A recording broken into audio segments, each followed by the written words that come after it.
Hello everyone and welcome to another video. Everyone will have heard of the rule of thirds. You've been taught it in courses, read about it online, and you've probably even got the t-shirt. And so in this video, I'm going to show you how to use the rule of thirds, how to use it as a hard and fast rule, then how to break it down and use it more flexibly as a guideline, and then start the process of moving on to a more intuitive way of taking photos. And that will allow you to move on from the rule of thirds if you want to, or to carry on using it if you feel more comfortable that way. The most important thing is that you're taking photos that you're happy with. By the end of the video, you'll be furnished with plenty of information about the pros and cons of these two approaches. My name's Tony Eveling and I'm a landscape photographer from the UK, and I took all of the photos that you see in this video. And if you get anything from this video, then please give it a like, and if you want to see more videos like this, then hit that subscribe button and click the notification bell to get notified whenever I release a new video. So let's very briefly explain what the rule of thirds is. And what it is a grid with two vertical lines here and two horizontal lines here. That gives us 4 intersection points and also these lines that will assist us in placing horizons or other important objects in our compositions. The idea is that we place important objects like the subject of your photo on the intersection points here. The other important objects like the horizon on one of these two lines here. And if you do that, then you'll get more visually pleasing photographs. Anyway, that's the theory. And you can see that this photo does conform to the rule of thirds. Some others here nearly conform, whilst others clearly do not conform.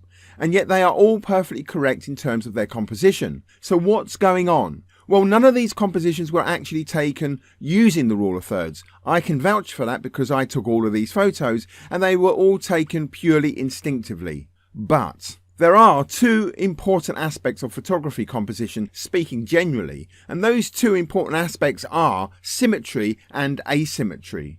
So just bear with me for a second with this symmetry thing, because symmetry is where the left side of the photo is a mirror image of the right side, and when this happens, then a symmetrical composition will always work, and you don't have to worry about the rule of thirds.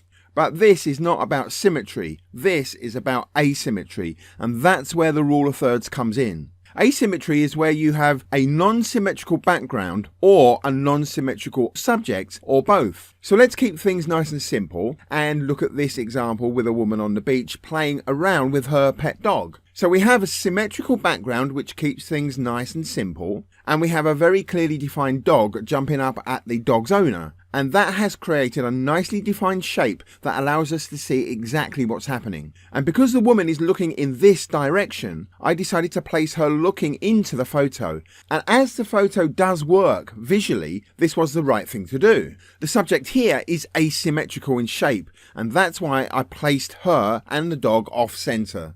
Because the subject's a person, and we can see the direction that she's looking towards, I had her pointing away from this edge and into the photo. That way we don't get an urge to see what's happening outside of the frame, on this side of the photo. And the interesting thing here is that if we take this version where the woman is looking the other way, the photo doesn't work so well.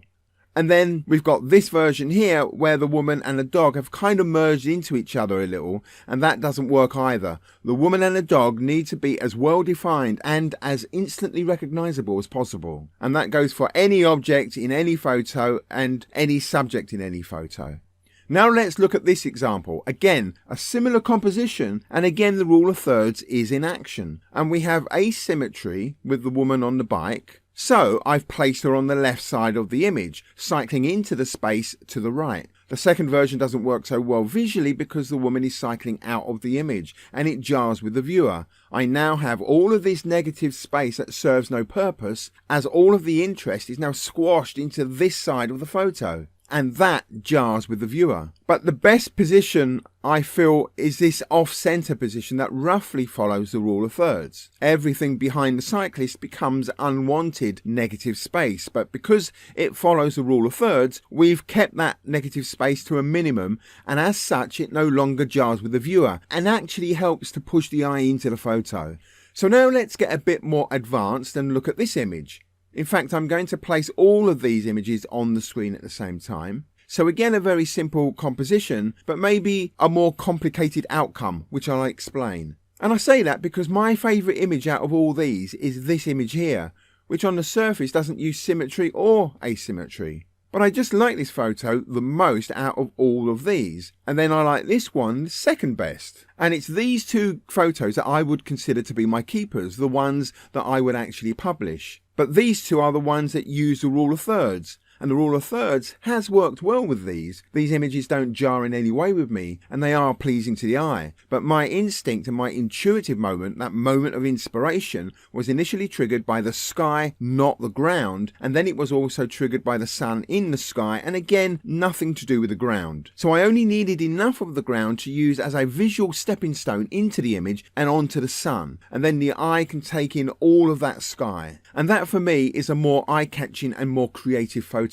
However, the rule of thirds has also worked in these images. It's just that I find these two to be less visually compelling than these two. And I think that's where instinct and intuition needs to kick in a bit and take over a bit more, because the rule of thirds has worked, but other compositional devices has worked better in this case, at least for me. And the bottom line is always to take photos for yourself first and everyone else second. So the decision is always yours, the photographer. So what would you have done in this situation? Put your photographer hat on, and what do you think? Do you agree with me that these two are the stronger compositions, or do you feel differently? Feel free to answer those questions in the comment section, because I'd greatly appreciate your feedback. So this photo is of a reflection where the subject of the photo is the actual reflection, as that is where I want the viewer's eye to go to when viewing the image. And you can see that this area here is the pavement, or sidewalk as some people call it. And then this area is the cobbled road. And so what we have is asymmetry with the pavement or sidewalk and then the cobbled road on the right side, with the puddle and reflection in the middle. So you need to work out what side is the most interesting. So here,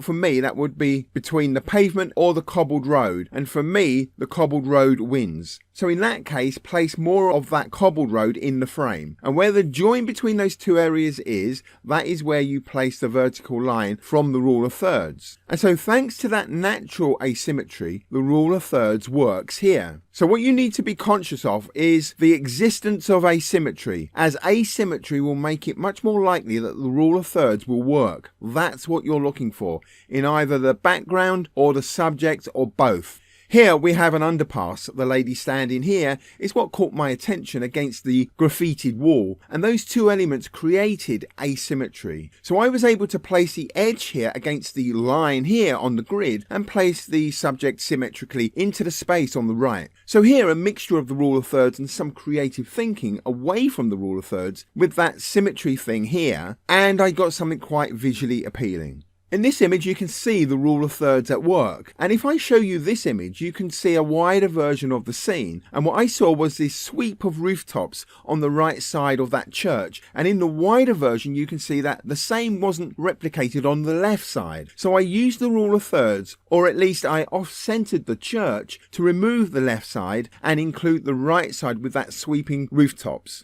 which was my initial intuitive moment. And then of course the subject is the church here that I've placed on that intersection. And I continue that off-centering principle in many of my photos. With this church, again, I have symmetry with the church on the left, then the steeple, then nothing on the right. So again, the rule of thirds applies to this photo. But for me and my intuitive approach, I really needed a sufficient gap here to show off the shape and outline of the steeple against the blue sky. And that has worked really nicely. With this architectural shot, the subject is the couple framed inside the archway. And my intuition said that I needed the wide-angle lens to get the dome in view at the top of the frame, with that arch at the very top framing the whole thing. And that was the creative and intuitive aspect, but I knew that I had to off-center everything without including too much of the floor, as the floor didn't add anything to the photo. And so the floor area needed to be much less prominent than 1/3 into the frame,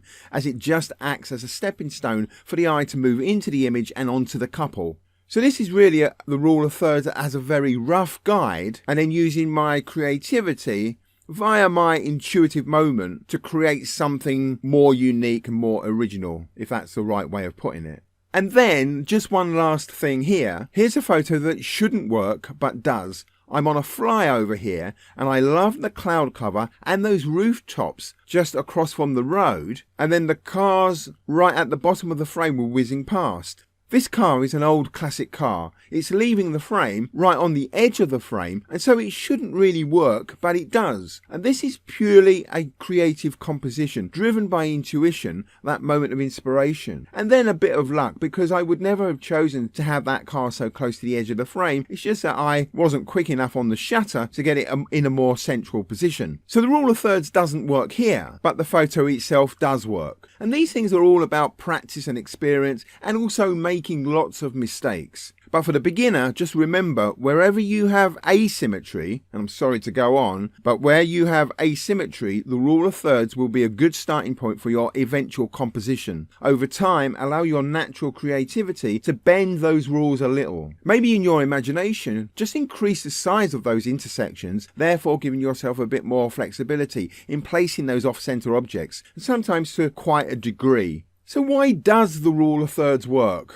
Well, what I think is actually happening here is that by placing important objects, including the subject of your image, on one of the four intersections, it makes it much more likely, especially as a beginner, that you create a visually pleasing amount of space around those elements in your composition, without them crashing into the edge of the frame or getting too close to the frame. And that makes the objects in your frame much more likely to be instantly recognizable to the viewer without the viewer having the urge to look outside the frame. And all of that will make the photo more comfortable on the eye. The lines give you some guidance about where to put the horizon and so on, where you make the more interesting half of the image more prominently presented in the frame, so to speak. So if you've got a more interesting sky than ground, then you put more sky in the photo. And so it kind of forces you to make decisions about your composition. But as you can also see, not all off-centered objects sit perfectly on the intersection or perfectly on the lines. So you need to be flexible, and you need to be guided by your moments of inspiration, that initial intuitive moment. Anyway, I hope that you've gained something by watching this. The rule of thirds is an arbitrary mechanism, but it will work very well on occasions, as you've seen with these examples. And it will work loosely for a lot more photographs as well. Merge all of that with your own intuitive feelings for a photo, be flexible, take lots of photos, be experimental, and make lots of mistakes. And over time, that will allow you to create your very best photographs. And in this video, I've mentioned things like the subject of an image, the objects in your images, as well as creating space for your objects, and the intuitive moment, and so on and so on. Well, I have just created a start to finish mini course on composition based on all of this and how to tap into and make the most of your own intuitive feelings for a photo. And that course is available free of charge right here on YouTube. And if you just click on that link right there, you can start that course right now.